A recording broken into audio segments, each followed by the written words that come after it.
Hello, and welcome back to the Pagan Podcast, where we talk about all things Druidry, witchcraft and pagan. This podcast is not dedicated to any religion.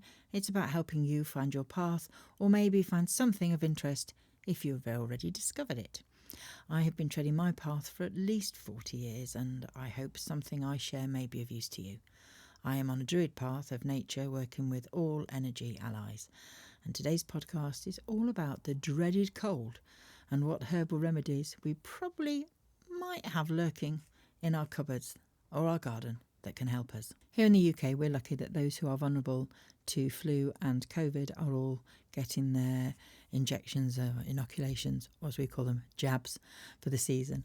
My parents have been done, and even though I'm an asthmatic and I've been on that register since I was a child, I haven't had flu for 17 years, and this is despite working with very close proximity to people.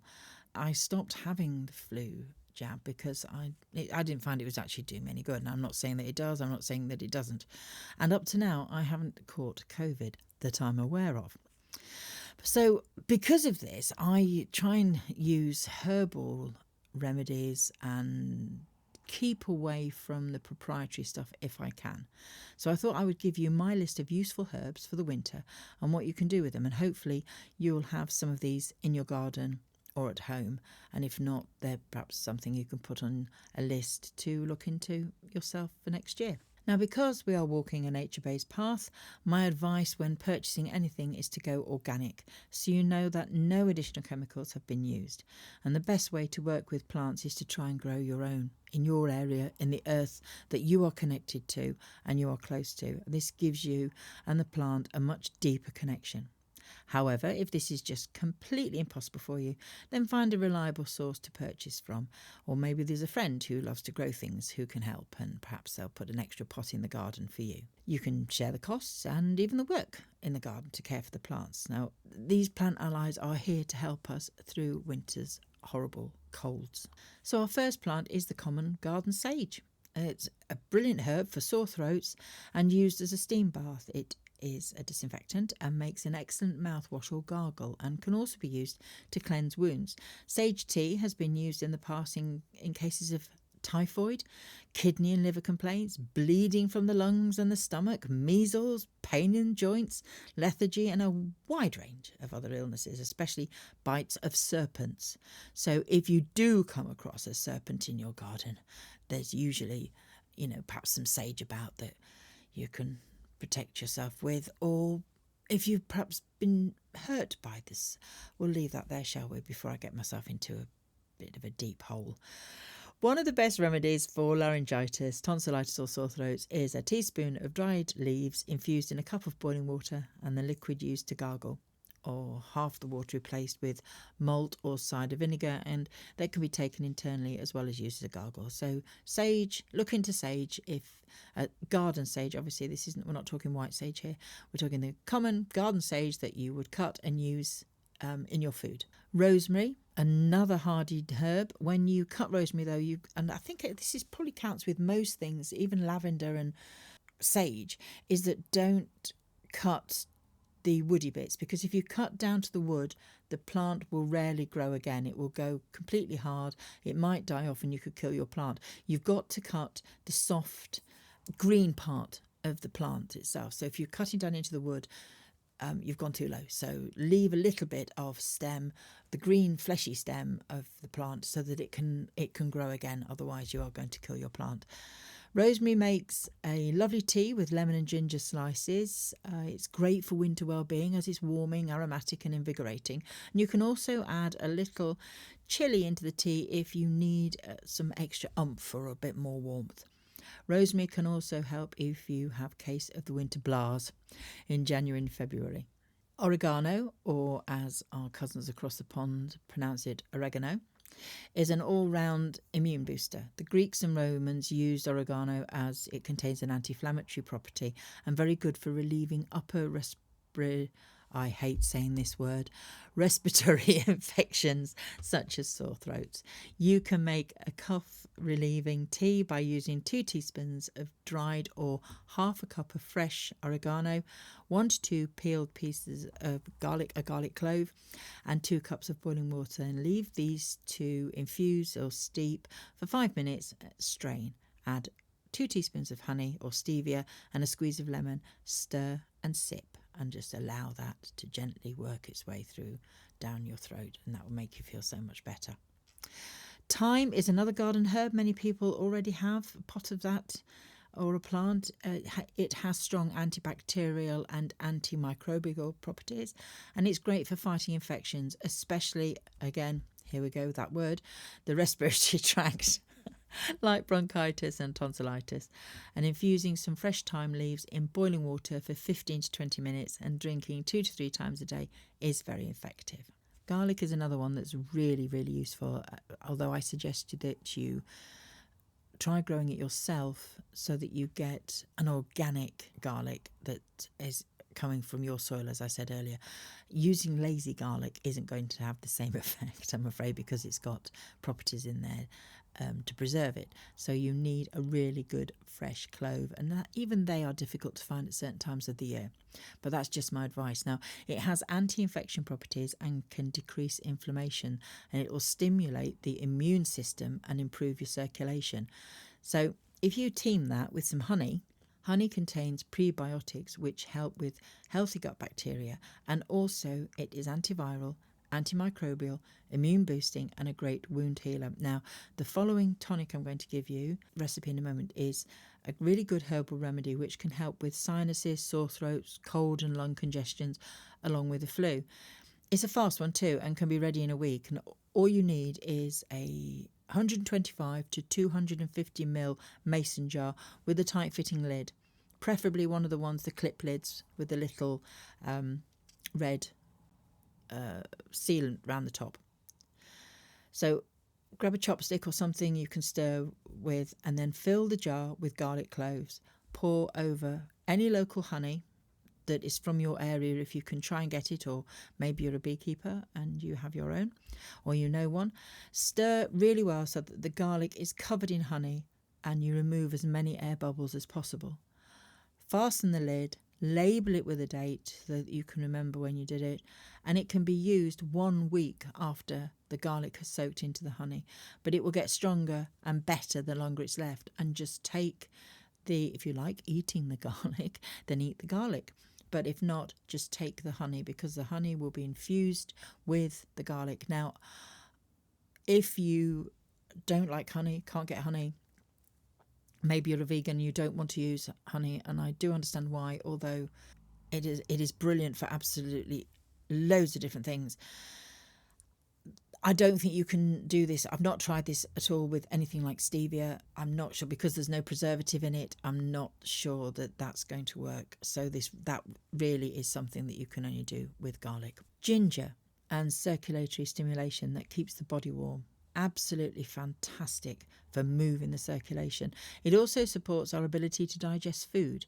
You can easily make your own ginger tea, but what about a foot soak with ginger? Now, if you boil up to 125 ml of water and add 65 grams of chopped up fresh ginger, let it steep, infuse for 20 minutes, and then pour that into a foot bath with warm water.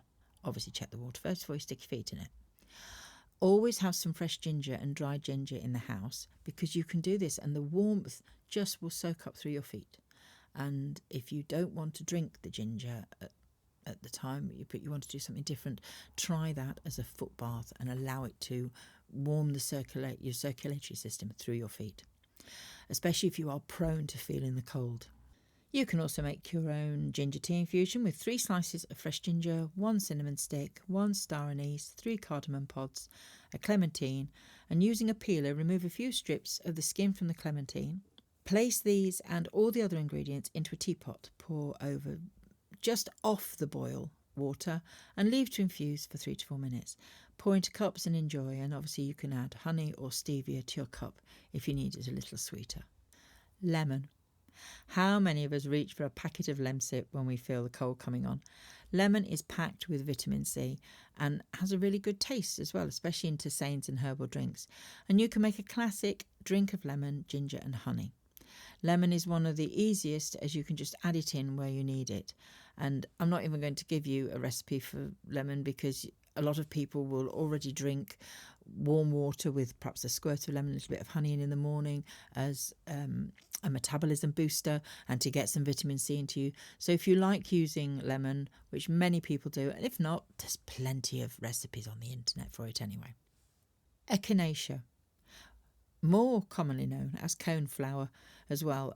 It's a very popular garden plant now. You see them in many of our garden centres, but it's native to North America prairies and plains. Now, something I think is really nice about the plant is its name is taken from the Greek echinos, which means hedgehog, because of the little central disc in the centre, which looks spiny, and it looks like a hedgehog on the ground. I think that is really quite cute, actually. It has been used for over 400 years, and benefits are healing tonsillitis, conditions of the upper, here we go again, respiratory tract. See, I'm getting the hang of it now. Laryngitis and many others. However, it is very powerful immune system stimulator, and it can cut the chances of you catching a common cold by up to 58% and can reduce colds, the duration of a cold, by 1 to 2 days. Now, you can make your own tincture, but for speed, my suggestion would be to just buy a good quality organic brand of Echinacea tincture via wherever you purchase your herbal products from. And in severe symptoms during the cold, it can be taken every 2 hours and then reduced. A lot of these things are already done for you. And echinacea, obviously, you have got a bit of a faff because you've got to grow your plants first. Then you've got to take the plant to pieces and use the root, the leaves and the flowers. And all that has got to be done before now. So at this point of the season, my advice on echinacea would be to find a really good organic supplier if you haven't got one, or go to your local supplier and just get the tincture in so that you have it ready. Severe symptoms like a cold, it can be taken, I've already said, it can be taken every 2 hours and reduced. But if you're prone to catching colds, infections, tonsillitis or sinusitis, ear infections, then a daily dose started 6 weeks prior to the allergy season or the infection season is great for sufferers. So that's something to start looking at now and as we go into winter. However, if you have an autoimmune condition or allergies to any of the daisy family or occasional gastro troubles, then don't take echinacea. Look at that one more deeply. Last but not least, if you are able to get some regular exercise. Now, this encourages the production of the feel-good endorphins, and it moves the lymphs around, which houses our immune cells that help us fight infection. A daily brisk walk or a run. Coughs a bit there. Run, yeah. A daily brisk walk, if you're fit and able, or maybe some yoga, or even better, join a dance class and samba your way through the winter chills with making some great new friends. Without me teaching you or your grandma to suck eggs, I know you will all remember that herbal remedies are not here to replace pharmaceutical remedies, and they do not have such an immediate effect as a medication would. And obviously, just seek any medical attention from a local pharmacist. In the UK, we don't need a GP appointment for coughs and colds. We can now just pop along to any pharmacy and ask for advice. So check your medications if you're taking any, and speak to a healthcare practitioner, a medical herbalist as well, because they are trained to look into any medication you're taking and anything such as what are known as contraindications for your body. So you've got plenty of sort of avenues for that. And as I always say, just research. Look for things for yourself.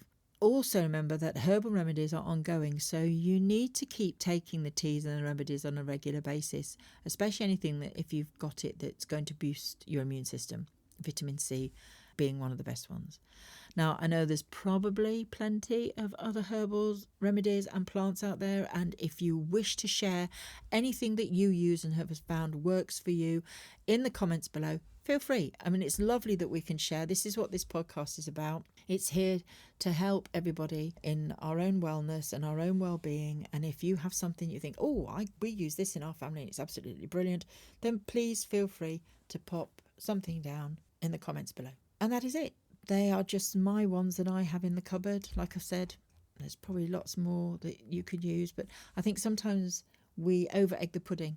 And if with plants and learning about herbs, when you're first starting out, if you have too many on a list, you spend too much money on dried herbs, etc., and then you don't need them, you've wasted the money.